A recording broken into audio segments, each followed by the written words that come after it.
Hi, this is Jon Burcaw one last time. I hope you enjoyed the reading of the Sidecar Kings. I sure enjoyed sharing it with you. There's one last piece of information I want to share with you before we close the book. There is a little afterword in this book that describes a little bit about why I actually put a pen to the page here. And while it may be pretty obvious to some why I did this, I felt I needed to put this down in writing so that it would be beyond me and for future, so that folks can see how awesome this experience really is, was, and hopefully will be for many years to come. Like all the cool chapters, this one starts out with a cool picture. Yours truly and Cody sitting in front of cabin 22, in front of Stretch and Mel getting our picture taken. So here's the afterword, and perhaps a little understanding.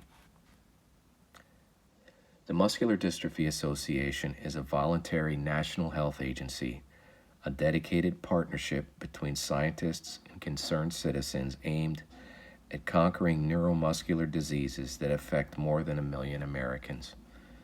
I'm sure that number is a lot higher now. The MDA provides its members with a variety of programs that aim to educate, advocate, heal, and just have fun. These programs include a network of top-notch clinics, support groups, and financial aid for medical devices. Worldwide research efforts to find a cure are funded continuously. They also provide a free week of camp to all MDA kids aged 6 to 18.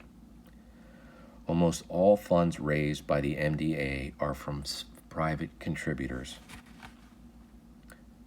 My son Shane, the YouTuber from Minnesota, is one of those 1 million Americans. Born with spinal muscular atrophy, one of the 43 neuromuscular diseases beneath the muscular dystrophy umbrella, Shane never walked. He learned to drive a powered wheelchair when he was just 3 years old, and he was a holy terror. At this writing, he is a hard-working freshman in college, studying journalism, writing, and truly, his story is awe-inspiring. And much has happened since this was penned back in 2010 for sure. Shane attended MDA camp on a few occasions.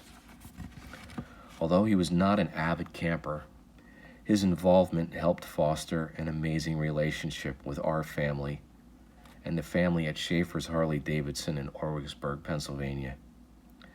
The Schaeffers have become annual contributors to the MDA cause, tirelessly raising almost $4.7 million since 1988. That number is mind-boggling, it's staggering, it is awesome.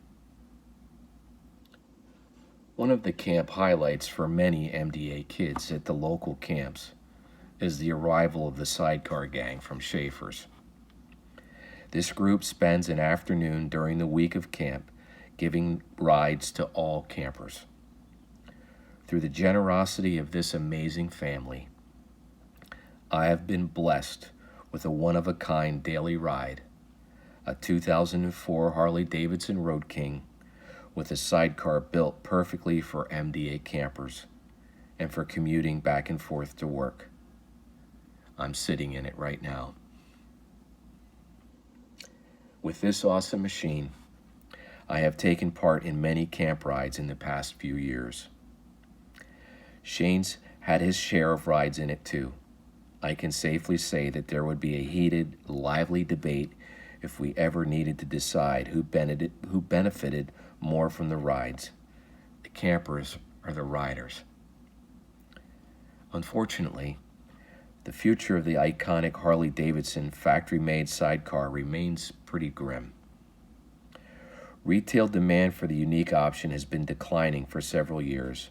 As a result, the motor company made the decision in the summer of 2010, right around the time of this book, to cease production, ending a 96-year run. In time, these already rare rigs will become collector's items and will eventually disappear completely. The sidecar will, however, remain a proud part of the company's heritage. But as long as this one runs, and it's in my hands, the Sidecar King will continue to make MDA camp visits and to anywhere else someone wants or needs a sidecar ride.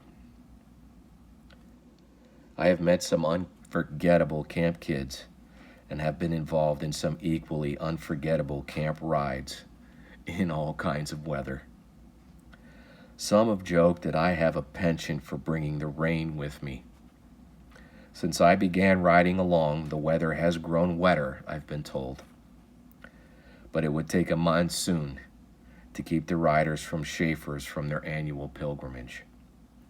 Even then, most riders would rather get wet than let the kids down. And that's the truth. While there's some yarn spun in the making of this unlikely patchwork quilt, there is more real than not. To prove my point, I will gladly take you on the next camp ride myself and show you where real smiles come from. Just bring your rain gear. You will surely need it. There's a few folks that I really need to thank, specifically. This book is amazing for many reasons that have no involvement with me whatsoever. As I mentioned earlier on, I'd like to thank Chris Gogler, who helped do the book creation. She was actually a book builder for Rodale Press, and she worked for free to put this together for me. My mother-in-law, Nana Jean Skillman, who helped edit the book for me. At the time, she was an editor for Rodale Press, and we went through this book perhaps 14 or 15 times together before every I was dotted, every T was crossed, every period was in its right place. Her tireless, thoughtful editing made this book much better than it just was for me. I also like to thank my dad, who had some ideas about questions to place in the end of the book as a study guide. My dad is a professor, always was, always will be, even at almost 91 years old. He was one of my teachers when I was in college. He taught me how to write. Thanks, Dad. I love you, man. Here's some of the questions that he asked, thought would be a good idea to put in the back of the book. Number 1. The main characters in this story are TJ, Dave, and Big Bear. What makes each one of these characters special? Number 2. What part does the storm play in the plot? Number 3. How does this story knock down stereotypes that we have of bikers and the handicapped? That's a great question, Dad. Number 4. The good characters in the story are caring, compassionate people. Give some examples of how these virtues are displayed. Number 5. Identify the images which have stuck in your imagination. For example, the file of the bikers described as a centipede. What does the eagle symbolize? Number 6, that was. What have you learned about the MDA? Number 7, that was.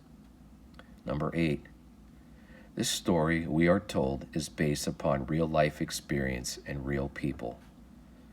How does this story read as fiction?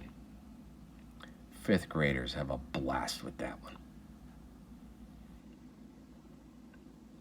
Number 9, lastly, what experiences in your lifetime does this story bring to mind?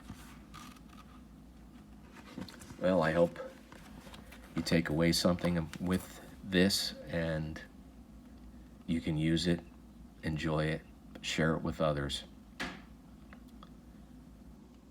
My last thank you goes out to my other family, my friends at Schaeffers Harley-Davidson,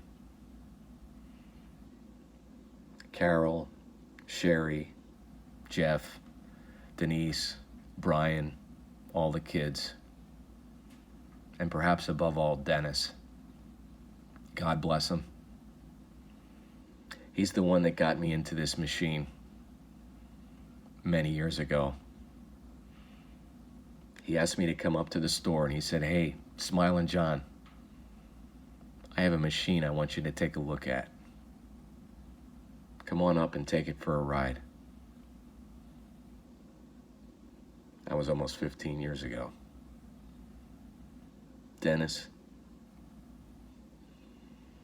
Big Bear, God bless you, man. And thank you for everything. And thank you for listening. Now go do something good.